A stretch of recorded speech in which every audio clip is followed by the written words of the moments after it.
शहबाज गिल से शुरू हुआ तशद्दुद, उसको नंगा किया गया, उससे जो जुल्म किया गया जेल में, मुझे अभी तक अफसोस है कि कोई उन लोगों के ऊपर कार्रवाई नहीं हुई जो जिम्मेदार थे उसके। उसके बाद आज़म स्वाति से जो किया गया, अब जो आज़म स्वाति से किया गया वो कौम हिल गई। ख़ास तौर पे पहले तो जो तशद्दुद किया, उसके बाद जो एक वीडियो कैसेट वीडियो उसकी भेजी गई उनकी बीवी को और उनकी बेटी को। इस तरह की चीज़ें कभी इस मुल्क की तारीख में नहीं हुई कि ऐसी ब्लैकमेलिंग और ऐसा इस मुल्क में नहीं हुआ। और उसके बाद जो फौज चौधरी को उठाया, शेख रशीद को उठाया, लेकिन जो सहाफ़ियों से हुआ, मैं इसलिए बार बार कहता हूं कि ये सारा कनेक्टेड है। मुंह बंद करवाने के लिए, ब्लैकमेल करने के लिए कैंपेन्स की गई।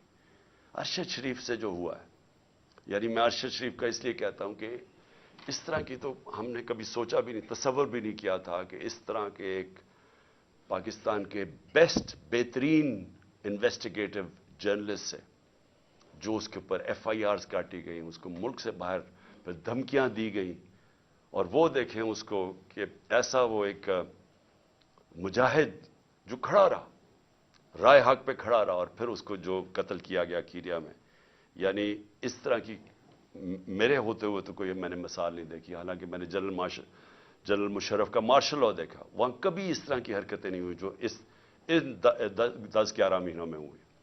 और उसके बाद में और भी जमील फारूकी वो जाके बता रहे हैं कैसे नंगा किया गया, टॉर्चर। कितने सोशल मीडिया के एक्टिविस्ट, यंग लड़कियों को तो धमकियां, लड़कों को जिन्होंने उठाया और उसके बाद उनको किसी सेफ हाउस में लेके गए, वहां मार धाड़ करके उसको वापस ले आए। और इससे ये सोचा ये जा रहा है कि इससे ये कंट्रोल कर लेंगे मुल्क को। जिस तरह हम भेड़ बकरियां हमें मार मूर के तो हमें सारों को कंट्रोल कर लेंगे, ये सारा हो रहा है इसके पीछे।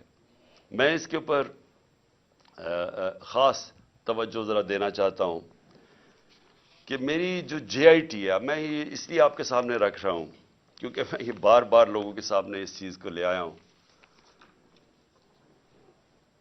इससे पहले मैं सिर्फ कहना चाहता हूं कि 13 की